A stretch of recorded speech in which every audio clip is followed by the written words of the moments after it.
Hey, we're finally back recording for you. So, today we'll be talking about Scoob. And long story short, I did not like it.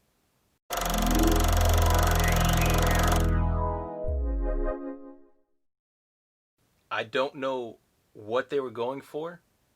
I don't know what was so hard about making a Scooby-Doo movie that focuses on mysteries and Mystery Inc.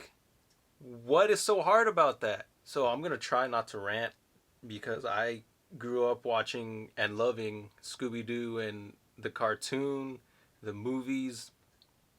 I even had a Scooby Doo video game on the PS2, and I just, I'm just, I don't know. I'm honestly tired of this. Like, I don't like how they handled DC characters. I don't like how they handled the new Star Wars, and now I don't like how they're handling Scooby. And it's just, I don't understand. Like, you have everything you need in front of you. Why do you always have to change it? And it just bothers me. Like in this movie, I'm gonna try to keep it as spoiler free as I can, but there's no real mystery solving. The group is separated from each other for most of the film. Uh, the animation, I don't know if it was just my internet messing up or what, but I felt that the animation was a little fuzzy in some places. And what is so hard about focusing on your cast of Mystery Inc? Like in this film, Shaggy and Scooby basically hang out with Blue Falcon, who I feel shouldn't be in the movie of it's called Scoob. Like why is Blue Falcon and Captain Caveman, why are they here? The movie's called Scoob. Give us a Scooby Doo movie. All right? Give us how Shaggy and Scoob met. Show us how they met the rest of the Mystery Gang. Show us how they solve mysteries. Show us how they work together. I just I just don't get it. I don't get it at all. This movie honestly upset me. Like I was watching it and I was trying to find something to enjoy and I couldn't. Like at the beginning there's a there's a scene kind of like in Solo, where they explain how Scooby got his name because when he's introduced and he meets Shaggy, he says he doesn't have one, and he literally uh, Scooby Dooby Doo, and it's like, really, dude, like, whatever. So one of the things that the film tries to push on you is the power of friendship, and that's like one of the main themes. But this, I would say, it's almost like in Dark Phoenix, where Cyclops and Jean Grey are supposed to be a couple, and like they tell you they're a couple, but you don't really buy it because when they're around each other, they're just like, oh, Jean, and like they kiss each other. Then Cyclops is just like, throughout the movie, he's like, man, we need to get Jean back, but like we don't really see them interact that much, so we don't buy that they're a couple. That's how I feel about this film, where they keep talking about friendship, because they keep talking about friendship and oh, Shaggy and Scooby, but it's like they like betray each other like halfway into the movie, and they have this big fight, and you kind of don't care because you haven't really seen them. There's no way for them to make you believe that they're actually like these lifelong friends. Like, they're friends if you grew up watching the cartoon, but nowhere in this film does it really convince you that these are two lifelong friends. One thing I did like was at the beginning, uh, they kind of recreated the intro to Scooby Doo. Where Are You? The original cartoon from '69. They kind of recreated that, and I enjoyed it. I enjoyed some of the little Easter eggs, some of the callbacks. Like, for example, they're like, you see a poster for the Hex Girls at one point. If you're into that.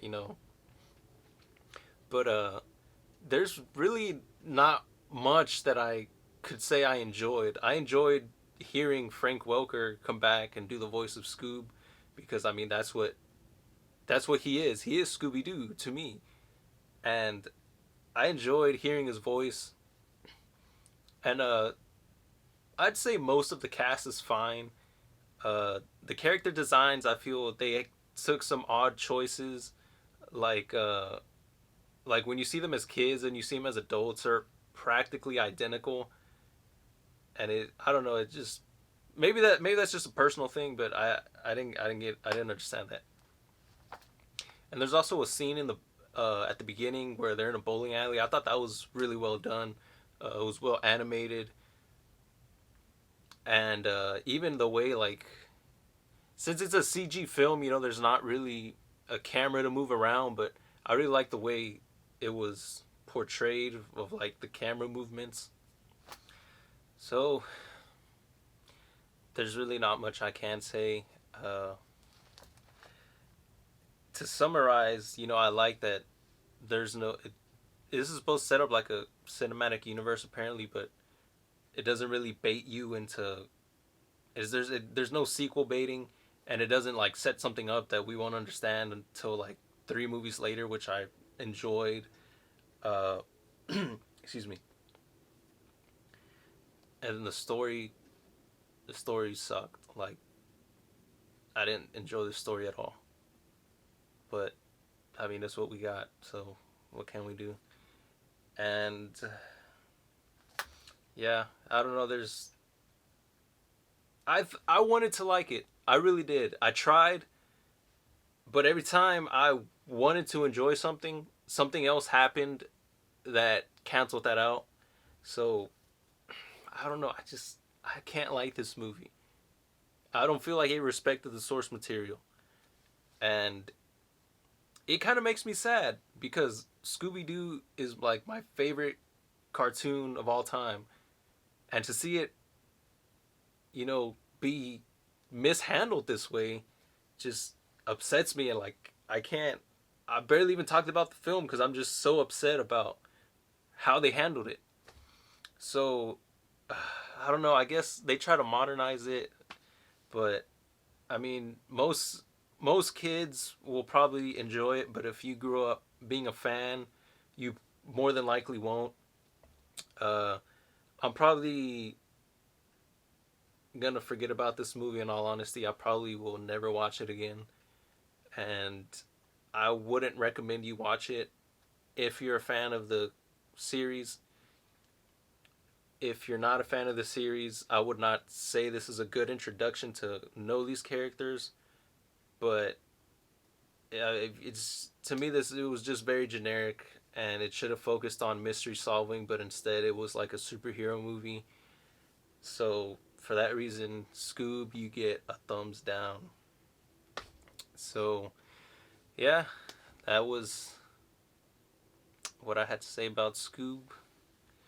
Uh, I hope that wasn't a rant, but I just anyway. This has been Beyond the Real. My name is Alex, and we will be in touch.